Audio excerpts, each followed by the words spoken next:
Listen, okay, I love bullet journaling and it definitely is an amazing and very beneficial system for productive, stressed, and somewhat creative people. And if you're one of those people, then check out this video. However, it does not work for everyone. If you've tried the bullet journal system and it just isn't working out for you, or if you want to, but it just seems very daunting, this video is probably for you. I've done some, honestly, very brief thinking and come up with 5 different reasons why a bullet journal won't work for you, and also different alternatives you can try instead. You're welcome. You can thank me later or subscribe. You can definitely subscribe. Anyway, let's get into it. I've mentioned this multiple times on my channel, so I'll make this short and sweet. But bullet journaling requires you to personally sketch and design all of your spreads. So if you don't have time to create these weekly spreads literally every week, you won't be able to plan with it. Duh. In this video here on the screen, I mentioned 6 different ways to save time in your bullet journal while you're making your spreads. However, I understand that even when you try all those 6 tips, your bullet journal could still not work for you, and that's perfectly okay. Explaining this concept will be very difficult if you're not familiar with the bullet journal system, so bear with me. Usually those who bullet journal break up their planning situation into yearly, monthly, and then weekly spreads. I mentioned this in last week's video, which you can check out, link below, but when you have general dates, they will first go into your future log or yearly log, which is like an overview of the entire year. Then as the months come around, those dates can later be transferred into a monthly calendar and then delegated into a weekly spread. Hopefully the visuals on the screen explain that enough. But personally, in my bullet journal, I have found there is a problem with scheduling dates really far in advance. For example, if I had my bullet journal for 2021, but I had to schedule, say, a doctor's appointment in March of 2022, I couldn't write that in my bullet journal until I started the new journal.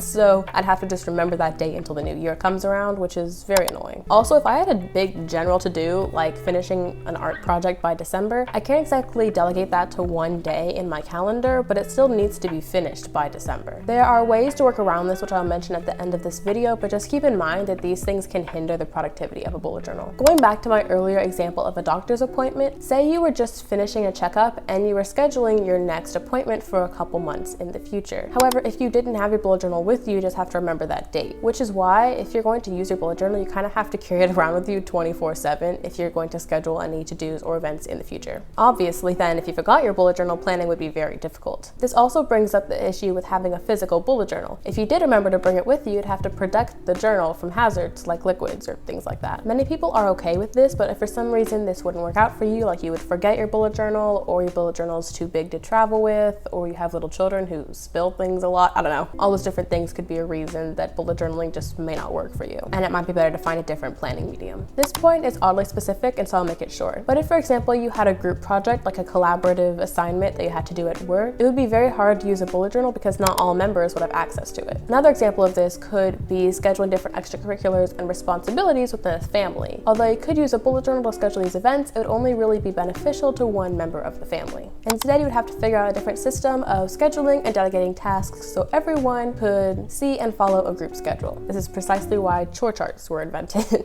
My last reason why bullet journaling may not work for you is unfortunately more of a personal struggle. Many people are perfectionists and use bullet journaling because they want a way to personalize how they organize their life. However, perfectionism could also work in the opposite direction. I have heard of way too many situations, myself included, where a weekly spread, for example, didn't turn out the way I envisioned in my head, and so I then lost motivation to later fill it in and plan with it. Typically, a large part of bullet journaling is the creative aspect of it, and so if your perfectionism or an art block hindered you from making a spread, you'd eventually quit bullet journaling because the cons would outweigh the pros. I've talked about art block and perfectionism multiple times on my channel, along with ways to combat it, but honestly, sometimes it's better to just accept the fact that you're in an art block, put bullet journaling aside, and try a different planning tactic. Speaking of different tactics, now let's go over different ways that you can replace bullet journaling with a different planning medium. Quick disclaimer that these are all going to be ideas that I either researched or came up with. However, if you have another method that works for you, then I'm all for it. In fact, comment it down below because some other person might benefit from your method. If you're in the bullet journal community and don't know what a planner is,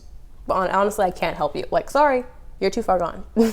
But really, planners can be super beneficial, which is why like half of the population uses some form of one. Honing in specifically on paper physical planners, this system could be really beneficial and a good alternative for your standard bullet journal if the aforementioned problems relate to you. Since it's on paper, it still requires you to write down all your dates, which can be really helpful in remembering them if you're a kinesthetic learner. Also, all of the calendars and spreads are already laid out, so you don't have to worry about doing that at the beginning of every week. And side note, If you want to be creative still but are worried about time, maybe buy an undated planner or at least a minimal one. That way you can decorate the spreads if you wanted to, but if time doesn't allow for it, you still have the basic blocks laid out the way you can still plan out your week. Okay, so let's say that time or art block isn't your issue, and instead you just need more accessibility with your planning style. In which case, I'd probably recommend using a planner app or a digital calendar. If you're watching this video right now, you probably have access to some sort of technology, so this system could definitely work. There are tons of digital calendars or planner apps out there for people to schedule their life out on their phone or computer. Personally, I use both my Apple Calendar and Notion along with my bullet journal. I use the Apple Calendar to plan out big events in the future because, like I mentioned earlier, it's kind of hard to do that in a bullet journal. Also, I use Notion to plan out all of my YouTube and Etsy content, which if you want to know more about that, I made a whole video about it, which will be linked in the card and in the description box below. But all that to say, I'm definitely an advocate for digital planning, and even if you did want to continue bullet journaling, there are definitely many ways you can mix and match both digital and physical scheduling. My last tip I'll recommend is different ways to plan out events for a group of people. Like I mentioned earlier, using a bullet journal just won't work for multiple humans, so I would honestly recommend just going back and using a digital app. Notion, which I just talked about, can also be personalized to use for a group of people, so multiple people can see a calendar at the same time, edit it, access it, all the things. I've also heard of a different website called Monday, which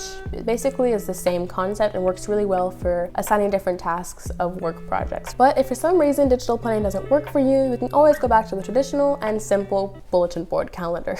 That'll work for some people. So yeah, that's pretty much it. If you struggled with one of the problems I mentioned before, please don't hesitate in pressing pause on bullet journaling for a little bit and maybe trying one of the different methods. I love bullet journaling, but it definitely does not work for everyone, so it makes no sense into pressuring yourself to use a planner style that will only hinder you. Comment below if you use a bullet journal or something else, because I'm always interested in hearing what you guys plan with. Also, hit that subscribe button if you want to see more bullet journal content from me, because it is my personal scheduling method of choice. And if you hated this video because you love bullet journaling or want to hear more about starting it, tap one of these two videos here on the screen. Toodles!